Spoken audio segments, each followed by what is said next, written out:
ഇപ്പൊ കെട്ടിട നിർമ്മാണ പെർമിറ്റ് ഫീസ് പരിഷ്കരിച്ചതാണെങ്കിൽ അത് 2023 ഏപ്രിൽ മുതലാണ് പരിഷ്കരിച്ചത്.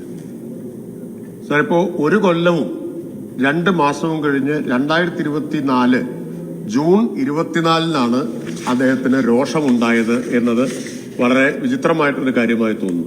കേന്ദ്രത്തിൽ നിന്നുള്ള നികുതി വിഹിതം വലിയ തോതിൽ വെട്ടിക്കുറയ്ക്കപ്പെട്ടിട്ടുണ്ട് എന്ന് നമുക്ക് എല്ലാവർക്കും അറിയാം. ഇപ്പോ 10ാം ധനകാര്യ കമ്മീഷന്റെ കാലത്ത് 3.85% ഡിവിസിബിൾ പൂളിൽ നിന്ന് കേരളത്തിന് നികുതി വിഹിതമായി കിട്ടിയിരുന്നു.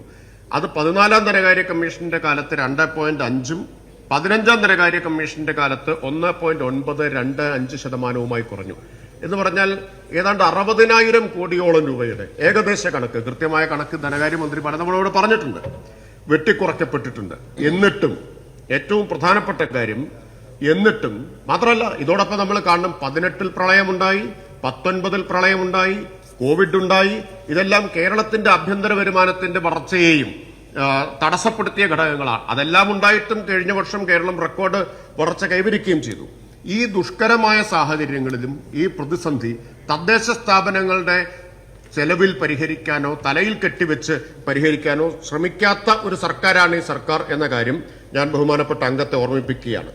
2010-11 സംസ്ഥാന ബജറ്റിന്റെ 20.45% തദ്ദേശ സ്ഥാപനങ്ങൾക്കുള്ള വിഹിതം 10-11.